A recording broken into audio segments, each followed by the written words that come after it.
July 14, 1944. A dusty field somewhere in Normandy.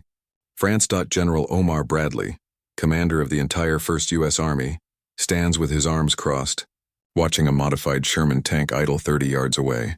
He's seen a lot of ideas in this war. Most of them haven't worked. Around him, a small crowd of officers shifts uncomfortably. They've been stuck in this hellish hedgerow country for 5 weeks now. 5 weeks of watching tanks get slaughtered. 5 weeks of watching young men die trying to cross fields no bigger than a suburban backyard. The tank revs its engine. It's fitted with what looks like 4 steel tusks welded to its nose, like something a child might sketch. The device was designed by a sergeant, a 29-year-old National Guard sergeant from New Jersey who, 6 months ago, was trimming windows for a liquor company in Manhattan. Bradley has his doubts. The tank lurches forward, picking up speed. 15 miles per hour. 20. Straight toward a hedgerow that's killed more American tankers than German shells have. The moment of impact, instead of climbing, the tank's steel prongs bite deep.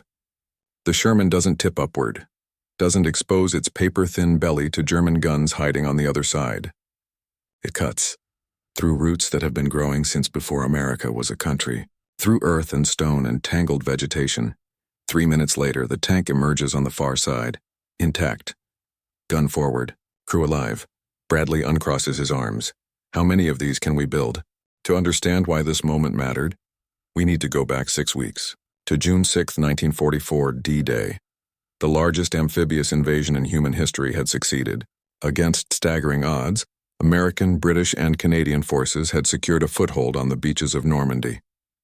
The world watched. Everyone believed the German army would be pushed back to Berlin by Christmas. They were wrong. By late June, the Allied advance had ground to a bloody standstill. Not because of German supermen, not because of wonder weapons, because of hedges. The Normans had been farming this land for 1,000 years. Over centuries, they'd divided their fields using hedgerows, thick walls of earth, stone, and roots topped with dense vegetation. These weren't the manicured garden hedges of suburban England. These were natural fortifications. Some stood 12 feet high, others stretched 15 feet or more. Each one was 3 to 4 feet thick at the base. Solid dirt packed hard as concrete by centuries of rain and time. Trees grew from the tops of these earthen walls. Hawthorn, brambles, roots woven together so tightly you couldn't see through them. The entire Norman countryside was divided into a checkerboard of these natural barriers. The French called this landscape bocage. For farmers, the bocage made sense. The hedgerows prevented soil erosion, protected crops from wind, marked property boundaries, and provided wood for fuel. For the U.S. Army trying to advance inland, the bocage was hell. American intelligence had photographs of Normandy. They'd studied maps. They knew about the hedgerows, but photographs taken from 20,000 feet can't capture what it's like to fight in this terrain. Each field was a separate fortress. Narrow dirt lanes sank below ground level, worn down by centuries of wagon traffic. The hedgerows towered above these sunken roads, creating natural shooting galleries. German defenders adapted instantly. They understood this terrain. They'd had 4 years to prepare. They positioned machine gun nests in the hedgerows with interlocking fields of fire. They placed snipers in the trees. They buried anti-tank mines in the lanes. Every field became a killing box. When American tanks tried to breach the hedgerows, they faced an impossible choice. Option 1. Drive along the sunken roads between fields. But these lanes were death traps, narrow, predictable. German Panzerfaust teams, Hitler, youth with shoulder-fired anti-tank weapons, could hide behind any hedgerow and punch through a Sherman side armor at close range. Option 2. Try to push through the hedgerow itself. But the matted roots were too thick. Tanks would get stuck, tracks spinning uselessly, completely exposed to enemy fire. Option 3. Climb over the hedgerow, gun the engine, drive straight at the earthen wall, and use momentum to carry the tank up and over the top. This third option became standard procedure. It was also suicide. Here's why. The M4 Sherman tank had excellent frontal armor for 1944. The front glacis plate was sloped at 56 degrees, giving it effective thickness of about 90 millimeters, enough to stop most German weapons at range. The sides were vulnerable, Only 38 millimeters, but combat doctrine said keep your front toward the enemy. The bottom of the tank, though? The belly armor? 12 millimeters, half an inch of steel. When a Sherman climbed a hedgerow, it tilted backward at angles approaching 60 degrees. For a few critical seconds, sometimes as many as 10 or 15 seconds, the entire belly of the tank was exposed to German gunners positioned on the far side of the hedgerow, 12 millimeters of armor. Against weapons designed to penetrate 50, the math was brutal. German defenders learned to wait. Let the Sherman start climbing. Let it expose that vulnerable belly, then open fire with everything. Panzerfausts, Panzerschrecks, even machine guns. The MG-42 could fire 200 rounds per minute. At ranges of 30 yards, even machine gun bullets could find weak points. Viewing ports, engine grills, turret rings. If the belly armor was penetrated, the results were catastrophic. Fuel tanks, ammunition, crew compartment, all directly above that half-inch of steel. Shermans didn't just stop. They brewed up. Gasoline and burning white phosphorus from the ammunition created infernos hot enough to melt steel. Tankers who survived the initial hit often burned to death trapped inside. The Sherman earned a grim nickname among its crews, the Ronson. Lights first time, every time. By early July 1944, American casualties in the hedgerow fighting were staggering. The 29th Infantry Division, which had fought so hard on Omaha Beach, had lost nearly 3,000 men and over 50 tanks in the bocage. The entire First Army was averaging 2,000 casualties per day. Tank platoons were being wiped out. Officers were running out of ideas. General Bradley faced a nightmare scenario. His army was stuck in the bocage, bleeding itself white in brutal close-quarters combat. The Germans were reinforcing. If this continued much longer, the Allies might actually lose their foothold in France. The High Command needed a solution. Fast engineers proposed using massive quantities of explosives, blow gaps in every hedgerow. But the math didn't work. Each tank company would need 17 tons of explosives just to advance a mile and a half. The supply simply didn't exist. Others suggested deploying more tank dozers, Shermans fitted with hydraulic bulldozer blades. These could work, but each blade took weeks to manufacture and install. By July 14th, only 40 were operational in all of France.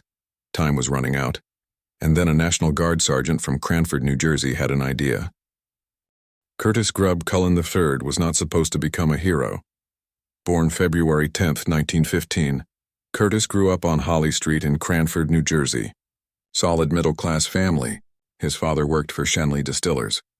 Curtis graduated from Cleveland High School in 1935 with what they called a general diploma, not college prep, just enough to get by.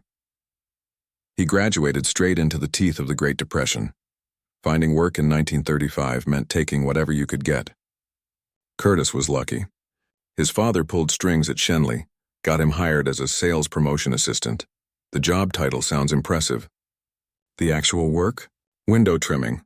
Calculating decoration costs. General clerking. Curtis spent his days in Manhattan, arranging bottles of whiskey in store displays. It wasn't exciting, but it was a paycheck when millions had none. In 1938, looking for something more meaningful, Curtis joined the National Guard. He was assigned to the Essex Troop, a cavalry unit. Real cavalry. Horses, saddles, riding exhibitions.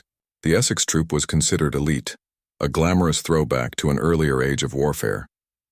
Then came September 1939. Germany invaded Poland. The horses didn't last long. By the time the Essex Troop was activated in January 1941, 11 months before Pearl Harbor, the cavalry had been mechanized. Horses gave way to scout cars, half-tracks, and tanks. The unit was redesignated as the 102nd Cavalry Reconnaissance Squadron. They kept the cavalry name anyway. For morale, Curtis Cullen became a tank commander. He trained in the United States, then in England through 1942 and 1943. He learned how to maintain a Sherman, how to work with infantry, how to coordinate movements across open terrain.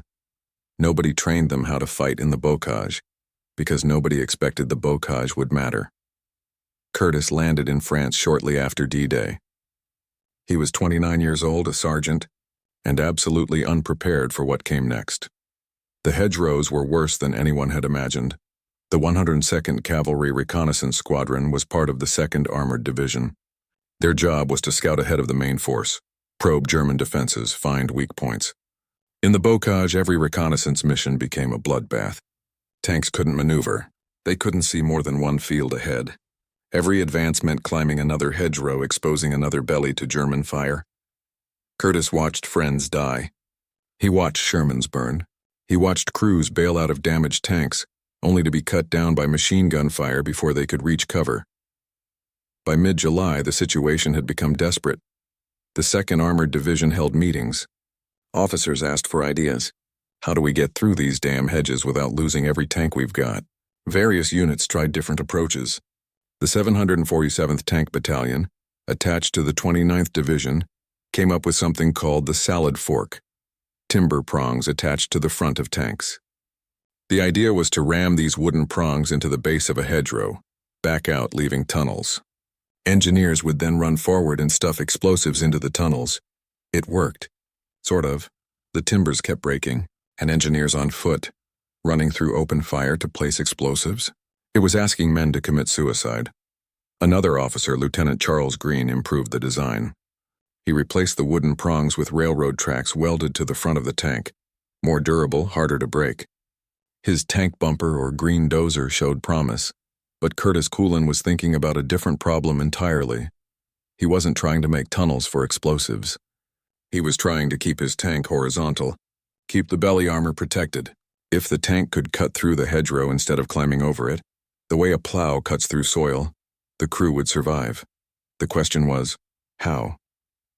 Curtis started looking at materials. His unit was stationed near the invasion beaches. Walking those beaches one evening, he saw something that sparked an idea. Steel. Twisted, salvaged steel scattered across the sand. These were the remains of German beach obstacles, Field Marshal Erwin Rommel's Atlantic Wall defenses.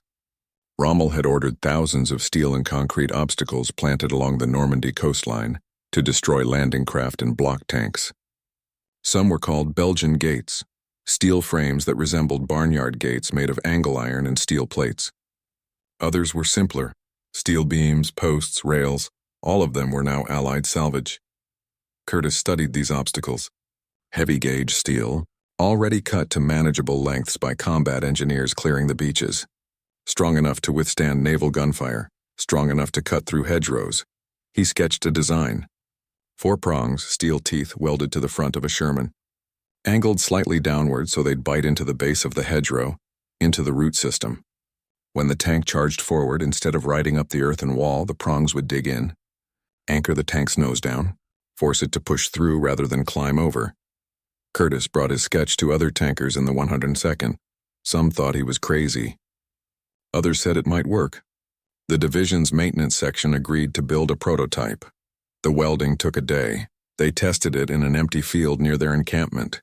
Selected a representative hedgerow, about 10 feet high, thick vegetation, roots packed into earthen berms.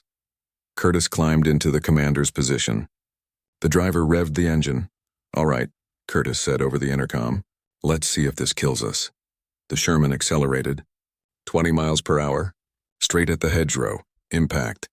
The steel prongs bit deep.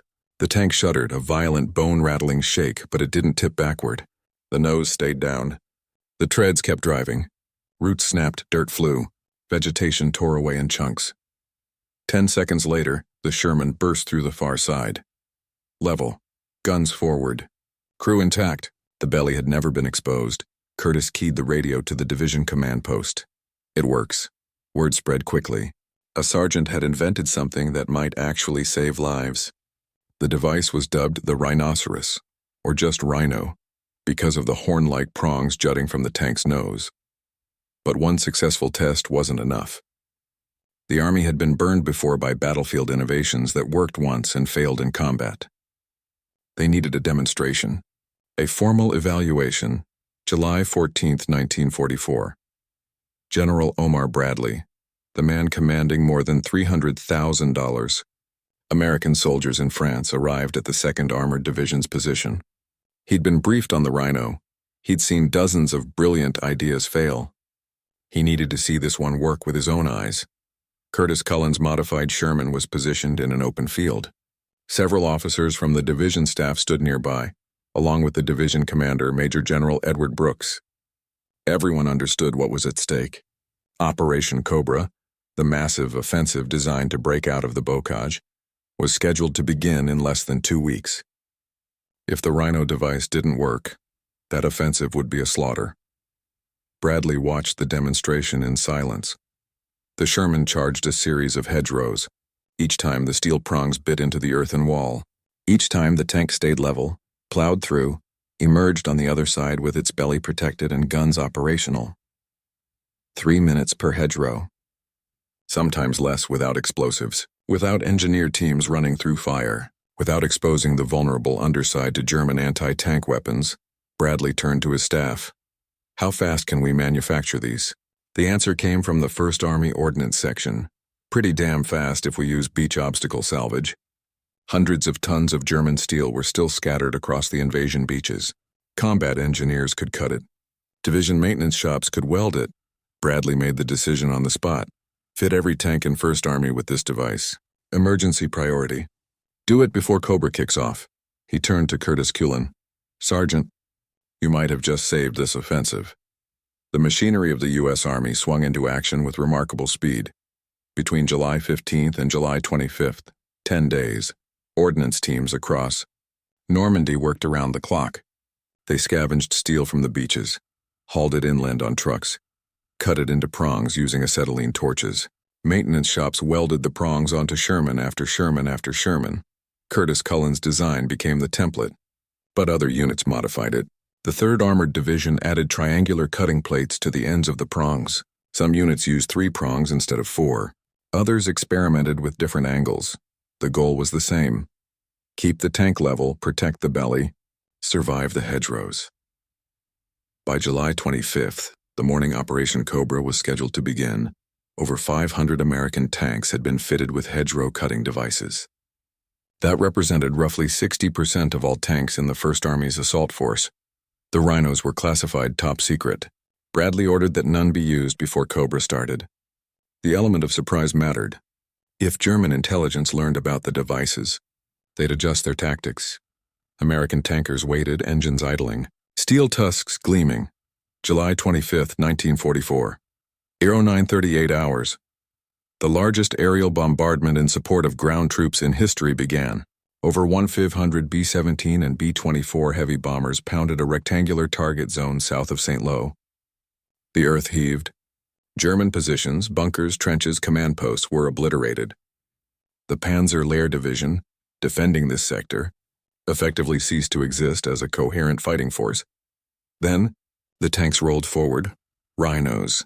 In the lead, what happened next became legend. The hedgerows that had been death traps for 6 weeks suddenly weren't. Sherman, tanks equipped with coolant cutters carved through the bocage, like knives through butter. The Germans, still reeling from the bombardment, suddenly faced American armor advancing at speeds they'd never seen in this terrain. Tanks that should have been vulnerable, exposed, burning, weren't. They stayed low. They kept moving. They pushed through field after field, maintaining momentum, keeping German defenders off balance. The surprise was total. German after-action reports from late July 1944 are filled with shocked references to American tanks cutting through hedgerows and maintaining formation in bocage terrain. Wehrmacht officers couldn't understand how the Americans had suddenly solved the tactical problem that had stalled their advance for weeks. Some German prisoners, interrogated after Cobra, insisted the Allies must have developed some kind of new tank with special capabilities. Intelligence officers showed them photographs of Rhino devices. The prisoners didn't believe it. They thought it was disinformation. There was no way something that simple could work, but it did work. Operation Cobra achieved breakthrough on July 27th. By July 30th, American armor had reached Avranches 20 miles behind German lines. By mid-August, entire German armies were trapped in the Falaise pocket. By the end of August, Paris was liberated. The tide had turned, not because of some wonder weapon, not because of technological superiority, because a 29-year-old window trimmer from New Jersey looked at some scrap steel and had an idea. The full impact of the Rhino device became clear in the weeks following Operation Cobra. Tank losses, which had been catastrophic in June and early July, dropped dramatically. The 2nd Armored Division, which had been equipped with Rhino cutters on nearly 75% of its Shermans, reported some of the lowest casualty rates of any armored unit in the breakout. Crew survival rates improved significantly. Exact numbers are difficult to pin down. The fog of war, the chaos of rapid advance, incomplete records, all make precise statistical analysis impossible. But anecdotal evidence from unit histories, combat interviews, and after-action reports tells a consistent story. Tanks with Rhino devices survived hedgerow crossings at dramatically higher rates than tanks without them. Tankers who served in Normandy, interviewed decades later, were nearly unanimous. The Rhino wasn't perfect. It added weight to the front of the tank, which affected handling. It was hard on the crew during impact. The violent shaking when steel prongs bit into earthen walls could be jarring, even injurious. Some drivers reported bruised ribs from being slammed against controls, but bruised ribs beat burning to death. One veteran of the 3rd Armored Division put it simply: before the Rhino, crossing a hedgerow was a coin flip. 50-50 you'd make it. After, maybe 90-10. Those odds matter when you're crossing 30, 40 hedgerows a day. The invention's impact extended beyond raw survival statistics. Psychologically, the Rhino devices transformed tank warfare in the bocage. Before, tankers approached hedgerows with dread, knowing each crossing might be their last. After, they still faced danger, but danger they could manage. Morale improved. Aggressiveness increased. American armored units began taking risks they'd avoided in June and early July. The Germans never developed an effective counter. By the time they understood what was happening, the bocage fighting was over. The rapid American advance through August meant the Rhinos became obsolete, or rather unnecessary. By September 1944, First Army was fighting in open countryside where hedgerows were no longer a factor. But for those critical weeks in late July and early August, they changed everything. On August 4, 1944, Curtis Cullen was awarded the Legion of Merit. The citation read, "For exceptionally meritorious conduct in the performance of outstanding services." Sergeant Cullen conceived and supervised the construction of a device which enabled tanks to penetrate the dense hedgerows of Normandy, France. This invention was of incalculable value in the rapid exploitation following the breakthrough at St. Lo. General Eisenhower mentioned Cullen's invention in his memoir, Crusade in Europe.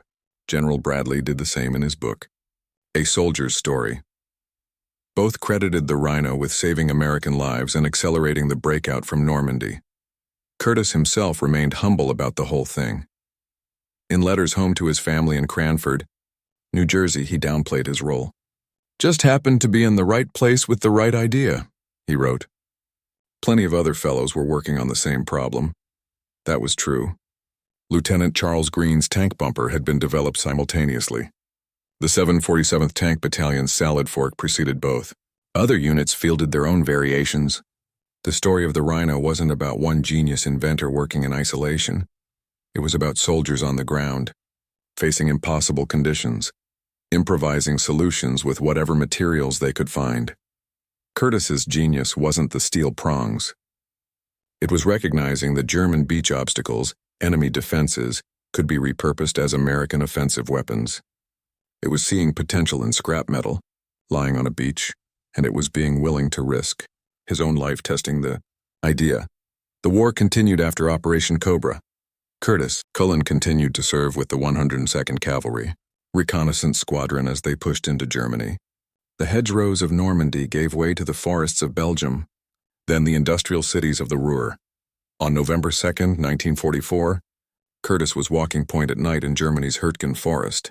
He stepped on an anti-personnel mine. The explosion shattered his left leg. As he fell, he triggered a second mine, which badly wounded his right thigh. Another soldier from Cranford, William Bateman, rushed to help, using his belt as a tourniquet to stop the bleeding. Bateman then stepped on a mine himself. He lost his left leg. Both men were evacuated to Belgium, then England, then back to the United States.